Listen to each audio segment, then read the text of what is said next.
Frustration part 2. Frustration is something that can affect us negatively much faster than we realize. And so when I am working with someone who states that they are a frustrated player, I think the most important thing to bring out in the lesson, in the session, is what is actually causing that frustration. And a lot of times it'll be like the song is hard to play or I can't play it up to speed, something like that.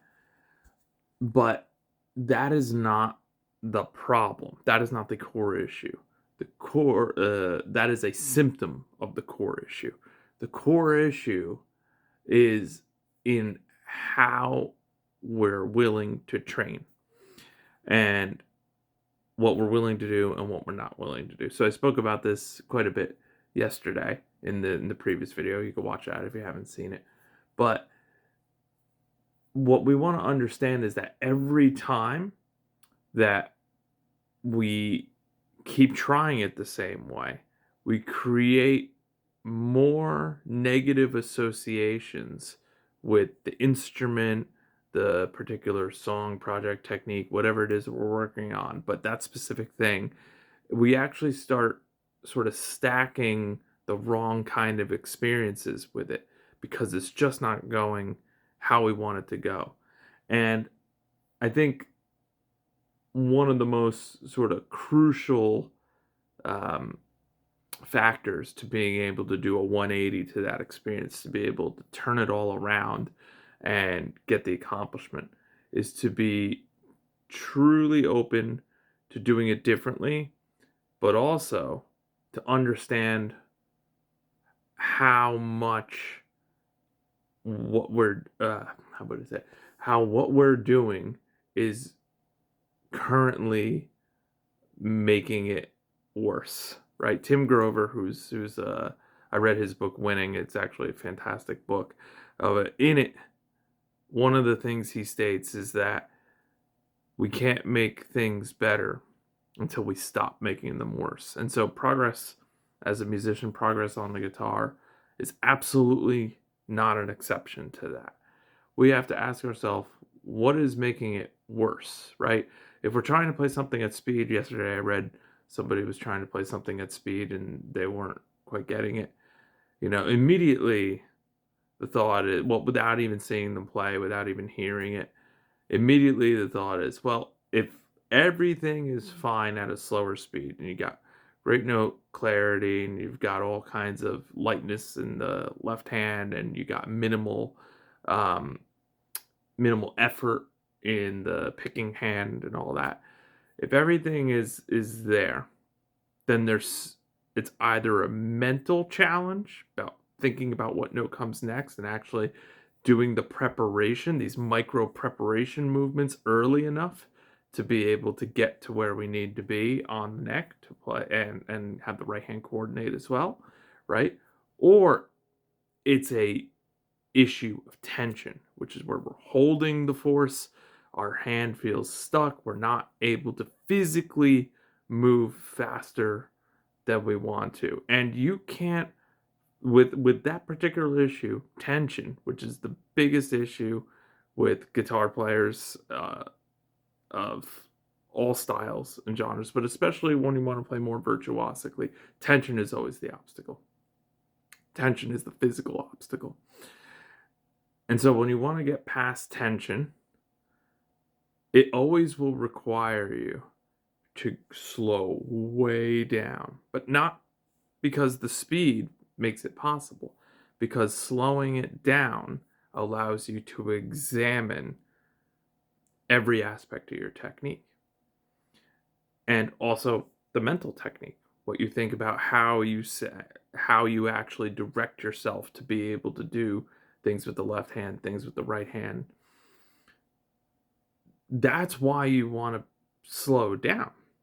But the sort of silver lining there is once you slow down and you now start to get so much more awareness about what you are actually doing, now you at least me and the way I design it for my students is now there is optimism. Now there is hope of actually saying, I can do this differently. See, we can't do it differently if we don't know exactly what's wrong. Exactly, specifically what's wrong. Again, the pieces are not the problem. The technique is not even the problem. The problem is always deeper than that. And that is a core issue. And oftentimes that carries with us from piece to piece to piece or song to song. And it carries with us from technique, especially if it's a tension issue, technique to technique to technique, because it's holistic. It's an issue that affects everything we do. The way you do, the way you do, what was it? The way you do anything is the way you do everything. That's it. The way you do anything is the way you do everything. And so that is my experience, especially as a teacher. That's one thing I really notice when it comes to, um, working with people on making the adjustments, right? Because I'll help them identify the core issue. I'll pull the core issue out. But once we pull the core issue out, then I mean, that process can actually be devastating, right? Because that's where we have a harsh reality check and we feel like we're so far behind from where we thought we were, right? But after that point,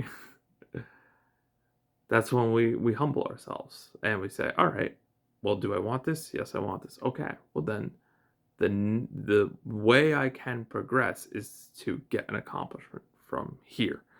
And so another thing I often tell my students is you have to actually allow yourself to start from where you actually are, not where you want to be.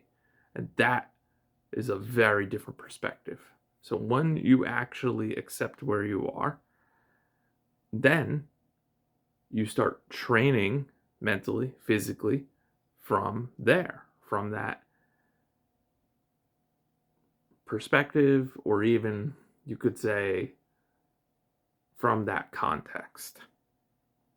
Once you do that, then designing the very next accomplishment lets you see how close a win is for you, how close doing something that you haven't been able to do, or doing something with the amount of control that you've yet to be able to do is easily within the grasp. And that's where the 5-minute goal comes in. So I'll cut it there for now, or I should say, I'll just sort of close on that, right? If you're a frustrated player, think about that. Allow yourself to examine yourself, right? Because otherwise we just sort of go, go, go, go, go. But then if it's not working, it's not working. You're going to burn out. It's happened to me. It's happened to lots of people I've worked with. And you can feel it. You can feel it coming on. We might be in denial for a while, but we could feel it coming on. So, play happily, play healthy, and, train in a way that allows you longevity and sustainability in your playing experience. And, be strategic enough so that way you don't have to compromise the big goal. You don't feel like that you're not going to be part of the people who have accomplished, to play that song or that thing or that technique or whatever it is. You can definitely be that. But you're going to have to overcome the same challenges that those people did. And it doesn't mean that it's going to be any easier or harder for you. It just means from where you actually are, that's where you have to start overcoming those challenges. You may have to break the goal down. Most often, that's the only way to make progress.